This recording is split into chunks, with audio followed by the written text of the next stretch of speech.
രായമംഗലം കൂട്ടുമടം പെരക്കാട് ക്ഷേത്രങ്ങളിലെ തിരുവാതിര തൈപ്പൂയ മഹോത്സവത്തിന് ജനുവരി 19 കൊടിയേറും. തന്ത്രി തരണലൂർ കിടങ്ങശ്ശേരി രാമൻ നമ്പൂതിരിയുടെ മുഖ്യ കാർമ്മികത്വത്തിലായിരിക്കും കൊടിയേറ്റ കർമ്മങ്ങൾ നടക്കുക.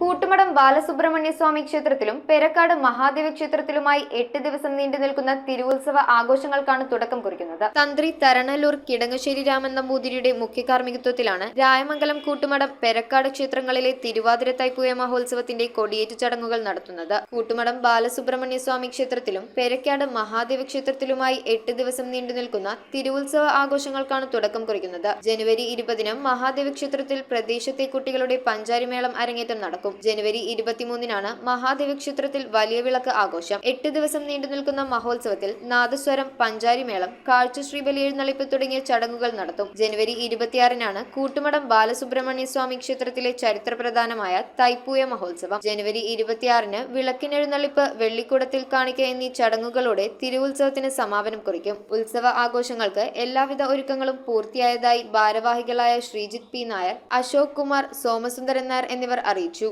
News bureau, Perumbavoor. ഇത്രയും വെറൈറ്റി ഡിഷസ് കഴിക്കാൻ പറ്റിയ സ്ഥലം സോൾട്ട് അല്ലാതെ വേറെ ഇല്ല. ഈ ക്രിസ്മസ് ന്യൂ ഇയർ സോൾട്ടിനോടൊപ്പം ആഘോഷിക്കൂ. സോൾട്ട് റെസ്റ്റോറന്റ്, തോപ്പുംപുടിയൻ, പനമ്പള്ളി നഗർ.